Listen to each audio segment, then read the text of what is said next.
ನಮಸ್ಕಾರ ರೀ ಎಲ್ಲರಿಗೂ. ಎಲ್ಲ ಹೆಂಗದಿರಿ? ಎಲ್ಲ ಆರಾಮದಿರಿ ಅಂತ ಅಂದ್ಕೊಂಡಿದ್ದೀನಿ. ನಾನಂತೂ ತುಂಬ ಆರಾಮಾಗಿದ್ದೀನಿ.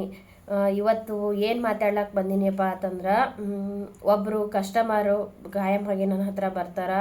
ಅವರು ಏನು ಕೇಳಿದ್ರು ಅಂದ್ರೆ ನನಗೆ ಏನಪ್ಪ ಅಂತಂದ್ರೆ, ಅವ್ರಿಗೆ ಮಿಷನ್ ಬೇಕಾಗ್ಯದಂತ, ಯಾವುದು ತೊಗೊಂಡ್ರೆ ಚಲೋ ಇರ್ತೈತಿ ಮಿಷನ್ ಅಂತ ಹೇಳಕತ್ತಿದ್ರು. ನಾನು ಅದಕ್ಕೆ ಅವ್ರಿಗೆ ವಿಡಿಯೋ ಮುಖಾಂತರ ಹೇಳ್ತೀನಿ ರೀ, ವಿಡಿಯೋ ನೋಡ್ರಿ ಅಂತ ಹೇಳಿದ್ದೆ. ತುಂಬ ಯೂಸ್ಫುಲ್ ಆದ ವಿಡಿಯೋ ಐತಿ. ಮಿಷನ್ ಬಗ್ಗೆ ನಾನು ಮಾಹಿತಿಯನ್ನು ತಿಳಿಸ್ಕೊಡಾಕತ್ತೀನಿ. ವಿಡಿಯೋನ ಕೊನೆವರೆಗೂ ನೋಡ್ರಿ, ಅಂದ್ರೆ ನಿಮಗೆ ಗೊತ್ತಾಗ್ತದ ಯಾವ್ದು ತೊಗೋಬೇಕು ಏನು ಅಂಥೇಳಿ. ಈಗ ಫಸ್ಟಿಗೆ ನಾನು ಏನು ಹೇಳ್ತೀನಿಯಪ್ಪ ಅಂತಂದ್ರೆ, ನನಗೆ ಮಿಷನ್ ತೊಗೊಳೋದ್ರಾಗ ಅನುಭವ ಆಗಿದ್ದನ್ನ ಸ್ವಲ್ಪ ನಾ ಹೇಳ್ತೀನಿ ರೀ. ನಾನು ಸ್ಟಾರ್ಟಿಂಗಲ್ಲಿ 15 ವರ್ಷದ ಹಿಂದೆ ಒಂದು ಮಿಷನನ್ನು ತೊಗೊಂಡಿದ್ದೆ. ನಾವು ಫಸ್ಟಿಗೆ ಬೆಂಗಳೂರಿಗಿದ್ವಿ. ಆಗಿದ್ದಾಗ ನಾನು ಕಲಿಬೇಕಂತ ಹೇಳಿ, ಇಲ್ಲ ಅಂದ್ರೆ ಮನೆಗಾದರೂ ಆಗುತ್ತಾ, ನಮ್ಮವೇ ಏನಾದರೂ ಫಿಟ್ಟಿಂಗ್ ಮಾಡ್ಕೊಳ್ದಿದ್ರಂದ್ರೆ ಮಾಡ್ಕೊಳಕ್ಕಂತ ಹೇಳಿ ನಾನೇನು ಮಾಡಿದೆ, ನನಗೆ ಸ್ವಲ್ಪ ಕೂಡ ಮಿಷನ್ ಒಳಗಡೆ ಏನೂ ಮಾಹಿತಿ ಇರಲಿಲ್ಲ. ನಾನೇ ಸ್ವಂತ ಹೋಗಿ ಯಾರನ್ನು ಕೇಳಲಾರ್ದೇನೆ ನಾನು ಏನು ಮಾಡಿದೆ, ಒಂದು ಮಿಷನ್ನ ತೊಗೊಂಡಿದ್ದೆ ನಾನು.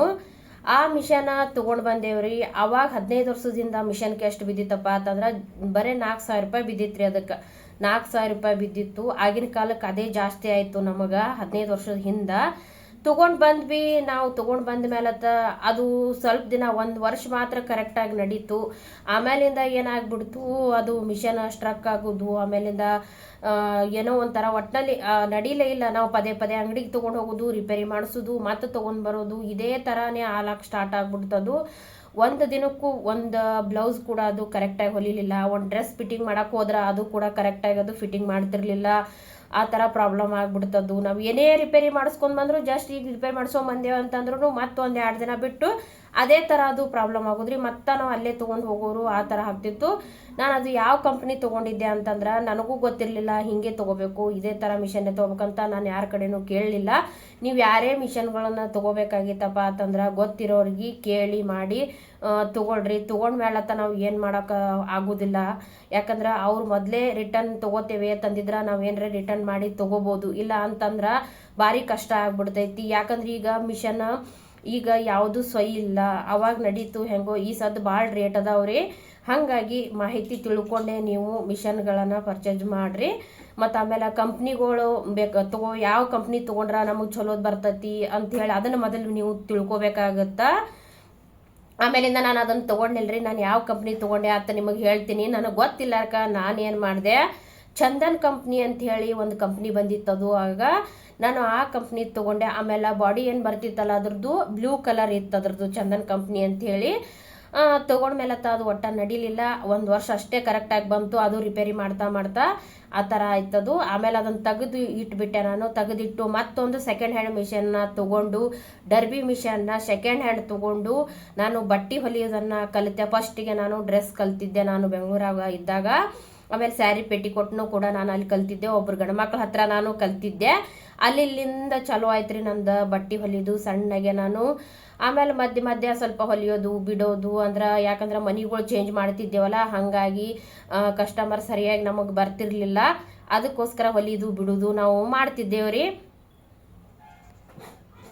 ಇದೇ ಥರ ಮಾಡ್ಕೋತ ನಾನು ಮತ್ತೊಂದು ಡರ್ಬಿ ಮಿಷನ್ ತೊಗೊಂಡು ಅದನ್ನು ಮಾರಿದೆ ರೀ, ಹೊಲಿಯೋದನ್ನ.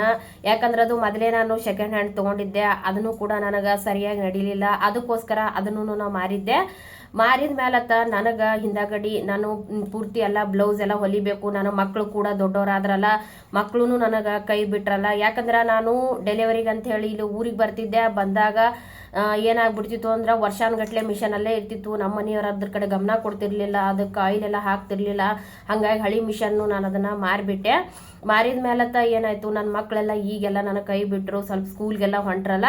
ಹಾಗಾಗಿ ನಾ ಇನ್ನು ಫ್ರೀ ಆದೆ, ಸ್ವಲ್ಪ ನಾ ಇನ್ನು ಹೊಲಿಬೋದು, ಅವ್ರಿಗೆ ಸ್ಕೂಲ್ಗೆಲ್ಲ ಕಳಿಸಿ ನಾನು ಹೊಲಿಬೋದು ಅಂತ ಅನಿಸ್ದಾಗ ನಾ ಏನು ಮಾಡಿದೆ, ಈ ಸರಿ ನಾ ಯಾವ್ದು ಮಿಷನ್ ತೊಗೊಂಡಿನಿಯಪ್ಪ ಅಂತಂದ್ರೆ ಉಷಾ ತೊಗೊಂಡಿನಿ ರೀ. ಡಬಲ್ ಪಾಟ ತೊಗೊಂಡಿನಿ. ನಾ ಮೊದಲು ತೊಗೊಂಡಿರೋವೆಲ್ಲ ಸಿಂಗಲ್ ಪಾಟನೇ ತೊಗೊಂಡಿದ್ದೆ. ಯಾಕಪ್ಪ ಅಂತಂದ್ರೆ, ಮೊದಲ ನಮಗೆ ಸರಿಯಾಗಿ ತುಳಿಲಕ್ಕೆ ಬರ್ತಿರಲ್ಲ, ಹಿಂಬ್ರಿಕಿ ತುಳಿತಿರ್ತೀವಿ. ಹಿಂಬ್ರಿಕಿ ತುಳಿದೇವಪ್ಪ ಅಂತಂದ್ರೆ ಮಿಷನ್ ಬಾದ್ ಆಗೋದು ಚಾನ್ಸಸ್ ಇರುತ್ತೆ. ನಮ್ಮ ಕೈಯಾರೆ ನಾವು ಮಿಷನ್ನ ಬಾದ್ ಮಾಡ್ಕೊತೀವಿ. ಅದಕ್ಕೋಸ್ಕರ ನಾನು ಜಾಸ್ತಿ ಸಿಂಗಲ್ ಪಾಟನೇ ತೊಗೊಂಡಿದ್ದೆ. ಆಮೇಲಿಂದ ನಾನು ಡಬಲ್ ಪಾಟ ತೊಗೊಂಡಿನಿ. ಈಗ ಯಾವತ್ತಿಗೂ ಕೂಡ ಒಂದಿನಾನು ಅದು ರಿಪೇರಿಗೆ ಹೋಗಿಲ್ಲ ತೊಗೊಂಡಿಂದ. ಈಗ 5 ವರ್ಷ ಆಯ್ತು ಅದು ನಾ ತೊಗೊಂಡು. ನನ್ನ ಮಗಳು 5 ತಿಂಗಳು ಕೂಸಿದ್ದಾಗ ನಾನು ತೊಗೊಂಡಿದ್ದದನ್ನು ಅವತ್ತಿಂದ ನಾನು ವಾಪಸ್ ಸ್ಟಾರ್ಟ್ ಮಾಡೀನಿ. ಇಲ್ಲಿವರೆಗೂ ಅದಕ್ಕೆ ಯಾವುದೇ ಪ್ರಾಬ್ಲಮ್ ಬಂದಿಲ್ಲ. ನಾನು ಸರ್ವಿಸ್ ಕೂಡ ನಾನು ಆರಾಮಾಗಿ ನನಗೆ ಗೊತ್ತು, ನಾನು ಮನೆಯಲ್ಲೇ ಮಾಡ್ಕೋತೀನಿ. ಹಾಗಾಗಿ ಯಾವುದೂ ಪ್ರಾಬ್ಲಮ್ ಬಂದಿಲ್ಲ. ನೀವು ಯಾವುದೇ ಮಿಷನ್ ತೊಗೋಬೇಕಾದ್ರೂ ಉಷಾ ಇಲ್ಲ ಡರ್ಬಿ ಮಿಷನ್ನ ತೊಗೋರಿ, ಅವೇ ಚಲೋ ಬರ್ತಾವೆ. ಅವನ್ನ ಬಿಟ್ರೆ ನನಗೆ ಇನ್ಯಾವುದೂ ಖಾತ್ರಿ ಇಲ್ಲ. ನಾನು ಮಾತ್ರ ಈಗಿರೋದು ಉಷಾ, ಮೊದಲು ಯೂಸ್ ಮಾಡಿರೋದು ಡರ್ಬಿ ಸೆಕೆಂಡ್ ಹ್ಯಾಂಡ್ ಇದ್ದರೂ ಕೂಡ ನನಗದು ಚಲೋ ಬಂತು. ನಾನು ನನ್ನ ಮಗಳ ಅಮ್ಮು ಡೆಲಿವರಿಗೆ ಬಂದಾಗ ಅದಕ್ಕೆ ಆಯಿಲ್ ಹಾಕದೇ ಇರೋದಕ್ಕೆ ಅದು ಹಾಳಾಗಿದ್ರಲಿಂದ ನಾನು ಬೇರೆದವ್ರಿಗೆ ಮಾರಿದೆ. ಅದಕ್ಕೋಸ್ಕರ ಉಷಾ ಡರ್ಬಿ ನೀವು ತೊಗೋರಿ. ಆಮೇಲಿಂದ ನಿಮಗೆ ಏನು ಅನಿಸ್ಬಿಡ್ತೈತಿ, ಮುಂದೆ ಈ ಸದ ಸಿಂಗಲ್ ಪಾಟ ತೊಗೊಳ್ದಾಯ್ತಂದ್ರೆ ಡಬಲ್ ಪಾಟನೇ ತೊಗೋರಿ. ಯಾಕಪ್ಪ ಅಂತಂದ್ರೆ ನನಗೂ ಅದೇ ಥರ ಆಗಿದ್ದು. ಮನೆಗೆ ನಾ ಹೊಲ್ಕೊಂಡ್ರೆ ಸಾಕು ಫಿಟ್ಟಿಂಗ್ ಮಾಡ್ಲಕ್ಕ ಅಂತ ಹೇಳಿ ತೊಗೊಂಡ್ವಿ. ಆಮೇಲೆ ಏನಾಯಿತು, ನನ್ನ ತಲೆಯಾಗ ಏನು ಬಂತು, ನಾನು ಹೊಲಿಬೋದಲ್ಲ ಸ್ವಲ್ಪರೇ ಅಂಥೇಳಿ ಆಮೇಲೆ ಹಿಂಗೆ ವಿಚಾರ ಬರ್ತಾವೆ ನಮಗೆ. ಅದಕ್ಕೋಸ್ಕರ ನಾವು ಮೊದಲೇನೇ ಡಬಲ್ ಪಾಟ ತೊಗೋರಿ. ಬೆಲ್ಟನ್ನು ತೆಗೆದು ಪ್ಯಾಡಲ್ ತುಳಿಯೋದನ್ನು ಕಲೀರಿ.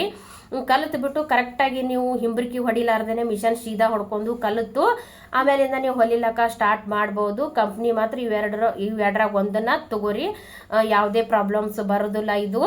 ಆಮೇಲೆ ಈಗ ಯಾವುದೇ ಕಂಪ್ನಿ ತೊಗೊಂಡ್ರು ಕೂಡ ಈಗ ಕಾಲೇ ತುಳಿದು ಕಡಿಮೆ ಅದ. ಕಾಲೇ ತುಳಿದ್ರೆ ಹೊಲಿಯೋದು ಲೇಟ್ ಆಗ್ತದ, ಅರ್ಜೆಂಟ್ ಬ್ಲೌಸ್ಗಳು ಕೊಡೋದಾಗೋದಿಲ್ಲ. ಈಗಿನ ಜನಕ್ಕೆ ಕಾಲೇ ತುಳಿದೂ ಕಷ್ಟ ಆಗ್ತೈತಿ. ಮೋಟ್ರ್ ಬೇಕಾಗ್ತದ್ರಿ. ಆಮೇಲೆ ನೀವು ಡರ್ಬಿನೋ ಉಷಾನೋ ತೊಗೊಂಡ್ರೆ ಆಯಿತು. ಇಲ್ಲಾಂದ್ರೆ ಜಾಕಿ ಕೂಡ ನೀವು ತೊಗೋಬಹುದು, ಜಾಕಿ ಮಿಷನು. ಅಷ್ಟೊಂದು ಅಮೌಂಟ್ ಹಾಕಿ ಈ ಸದ್ಯಕ್ಕೆ ನೀವು ಕಲೀಲಾಕತ್ತೀರಂದಾಗ ಅಷ್ಟು ದೊಡ್ಡದೇನು ತೊಗೊಳ್ಳೋದು ಹರ್ಕತ್ತಿರಂಗಿಲ್ಲ ಅಂತ ನನಗೆ ಅನಿಸ್ತದ. ಜಸ್ಟ್ ಈ ಸದ್ ಡಬಲ್ ಪ್ಯಾಟ ಮಿಷನ್ ಡರ್ಬಿನೋ ಉಷಾನೋ ಒಂದು ತೊಗೊಂಡು ಪರ್ಚೇಸ್ ಮಾಡಿಕೊಂಡು ಅದ್ರ ಜೊತೆಗೆ ನಾವು ಒಂದು ಮೋಟ್ರನ್ನು ತೊಗೋಬೇಕಾಗುತ್ತಾ. ಮೋಟ್ರು ನಿಮ್ಗೆ ಎಷ್ಟು ಬೇಕೋ ನೋಡಿಕೊಂಡು ನೀವು ತೊಗೋರಿ. ಅದನ್ನು 1,500 ರೂಪಾಯಿದಿಂದ ಸ್ಟಾರ್ಟ್ ಐತಿ ಮೋಟ್ರ.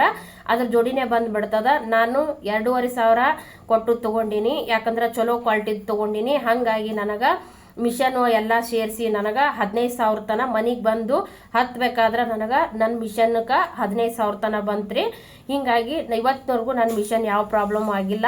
ನೀವು ಉಷಾನೋ ಇಲ್ಲ ಡರ್ಬಿನೋ ಪರ್ಚೇಸ್ ಮಾಡ್ರಿ ಅಂತ ಮತ್ತು ಮನೆಗೆ ಬಂದ ಕೂಲೇನು ಹೆಂಗೆ ಬೇಕು ಹಾಗೆ ನಿಮ್ಗೆ ಇಷ್ಟ ಬಂದಂಗೆ ಯಾರಿಗೂ ಕೇಳಲಾರ್ದೇ ಮಿಷನ್ನ ತುಳಿದು ಮಾಡ್ಲಕ್ಕೆ ಹೋಗ್ಬೇಡ್ರಿ. ನಿಮಗೆ ಗೊತ್ತಿತ್ತು, ಸ್ವಲ್ಪ ಬೇಸಿಕ್ ಗೊತ್ತಿತ್ತಂದ್ರೆ ತುಳಿರಿ, ನಾ ಬೇಡ ಅಂತ ಹೇಳಂಗಿಲ್ಲ. ಏನೇನು ನಮಗೆ ಗೊತ್ತೇ ಇಲ್ಲ ಅಂತಂದ್ರೆ ಕೆಲವೊಬ್ರಿಗೆ ಏನಿರ್ತೈತಿ, ಯಾವ ಕಡೆ ಚಕ್ರ ತಿರುಗ್ತೈತಿ, ಯಾವ ಕಡೆ ಬಂದ್ರೆ ಕರೆಕ್ಟು ಅಂತಲೂ ಕೆಲವೊಬ್ರಿಗೆ ಗೊತ್ತಿರುವುದಿಲ್ಲ. ಅದನ್ನ ಕೇಳ್ಕೊಂಡು ಹೆಂಗೆ ತುಳಿದ್ರೆ ಕರೆಕ್ಟು ಹೆಂಗೆ ಅಂಥೇಳಿ ಎಲ್ಲ ಕೇಳ್ಕೊಂಡು ನೀವು ಮುಂದೆ ಮಿಷನ್ನ ಯೂಸ್ ಮಾಡ್ಲಿಕ್ಕೆ ರೆಡಿ ಆಗ್ರಿ. ಅವಾಗ ಮಿಷನ್ಗೆ ಯಾವ ಪ್ರಾಬ್ಲಮ್ ಆಗೋದಿಲ್ಲ. ಏನೇ ಒಂದು ಸಣ್ಣ ಪುಟ್ಟ ಪ್ರಾಬ್ಲಮ್ ಬಂದರೂ ಯಾರಿಗಾದ್ರೂ ಒಬ್ರಿಗೆ ಕೇಳಿದ್ರೆ ಹೇಳ್ತಾರೆ. ಇಲ್ಲಪ್ಪ ಅಂತಂದ್ರೆ ಫೋನ್ಗಳಲ್ಲಂತೂ ಎಲ್ಲ ಬರ್ತಾವ್ರಿ. ನೋಡಿಕೊಂಡು ನೀವು ಅದಕ್ಕೇನೋ ಸಣ್ಣ ಪುಟ್ಟ ಪ್ರಾಬ್ಲಮ್ ಆದ್ರೆ ಮನೆಯಲ್ಲೇ ಮಾಡ್ಕೋರಿ. ಯಾಕಂದ್ರೆ ನಾವು ಅಂಗಡಿಗೆ ಹೋಗಿ ಅವ್ರ ಹತ್ರನೇ ಒಯ್ತೀವಿ ಅಂದಾಗ ಯಾರಿಗೂ ಸಾಧ್ಯ ಇಲ್ಲ. ಯಾಕಂದ್ರೆ ನಮ್ಮ ಒಬ್ಬರಿಗೆ ಅಂತೂ ತೊಗೊಂಡು ಹೋಗೋಕ್ಕಾಗಲ್ಲ. ಇಲ್ಲ ಆಟೋ ಮಾಡ್ಕೋಬೇಕು, ಇಲ್ಲ ಗಾಡಿ ಮ್ಯಾಗ ಗಂಡರ ಜೊತೆ ಹೋಗ್ಬೇಕಂದ್ರೆ ಅವ್ರ ಕೆಲಸ ಬಿಟ್ಟು ನಿಂದಿರ್ಬೇಕಾಗುತ್ತಾ. ಏನೇ ಸಣ್ಣ ಪುಟ್ಟದಾದ್ರೂ ಸ್ಟಾರ್ಟಿಂಗ್ ಬಂದಾಗ ಆಗ್ತೈತಿ ಸ್ವಲ್ಪ ಪ್ರಾಬ್ಲಮ್. ಯಾಕಂದ್ರೆ ಫುಲ್ ಎಲ್ಲ ಟೈಟ್ ಇರ್ತಾವು, ಸ್ಟ್ರಕ್ ಆದವ್ರ ಥರ ಇರ್ತಾವು. ಅವೆಲ್ಲ ಲೂಸ್ ಆಗ್ಬೇಕಂದ್ರೆ ನಾವು ಆಯಿಲ್ ಹಾಕಿ ಲೂಸ್ ಮಾಡ್ಕೋಬೇಕು. ದಿನ ನಾವು ಹೆಂಗೆ ಯೂಸ್ ಮಾಡ್ಕೋತ ಹೋಗ್ತೀವಲ್ಲ ಅವೆಲ್ಲ ಲೂಸ್ ಆಗ್ತಾವು. ಆಮೇಲೆ ನಾವು ಹೆಂಗೆ ಹೇಳ್ತೀವೋ ಆ ಥರ ನಮ್ಮ ಕೈಯಾಗ ವರ್ಕ್ ಮಾಡ್ತಾವು. ಅಲ್ಲಿವರೆಗೂ ನಮಗೆ ತಾಳ್ಮೆ ಇರ್ಬೋದು. ಏನು ಟೈಟ್ ಆಗೈತಪ್ಪ ಅಂತ ಹೇಳಿ ರಿಪೇರಿ ತೊಗೊಂಡು ಹೋಗ್ಬಾರ್ದು. ಒಬ್ಬರು ಮಾಡ್ಯಾರಿ ಒಟ್ಟ ತುಳಿಯಾಕೆ ಬರೋಲ್ದಂತಂದು ಅದನ್ನು ಹೊಳ್ಳಿ ಮುಳ್ಳಿ ಒಯ್ದು ತರೋದು, ಅವರು ರೊಕ್ಕ ಇಸ್ಕೊಳ್ಳೋದು, ಅದನ್ನು ಮಾಡಿಕೊಡೋದು, ಆ ಥರ ಮಾಡ್ತಾರೆ. ಹಾಗಾಗಿ ಗೊತ್ತಿಲ್ಲ ಅಂದ್ರೆ ತಿಳ್ಕೊಂಡು ಮಿಷನ್ ಬಗ್ಗೆ ತಿಳ್ಕೊಂಡು ನೀವು ತುಳಿದನ್ನು ಕಲೀರಿ. ಮಿಷನ್ಗೆ ಯಾವುದೇ ಪ್ರಾಬ್ಲಮ್ ಆಗೋದಿಲ್ಲ. ನೀವು ಈ ಎರಡರಲ್ಲಿ ಒಂದು ಕಂಪ್ನಿನ ತೊಗೋರಿ ಅಂತ ನಾ ಹೇಳ್ತೀನಿ. ಈ ವಿಡಿಯೋ ಇಷ್ಟ ಆಗಿತ್ತಂದ್ರೆ ಶೇರ್ ಮಾಡಿರಿ, ಸಬ್ಸ್ಕ್ರೈಬ್ ಮಾಡಿರಿ, ಲೈಕ್ ಮಾಡಿರಿ. ಮತ್ತು ನಿಮಗೆ ಮುಂದಿನ ವಿಡಿಯೋದಾಗ ಸಿಗ್ತೀನಿ. ಹೋಗಿ ಬರಲಾ? ನಮಸ್ತೆ.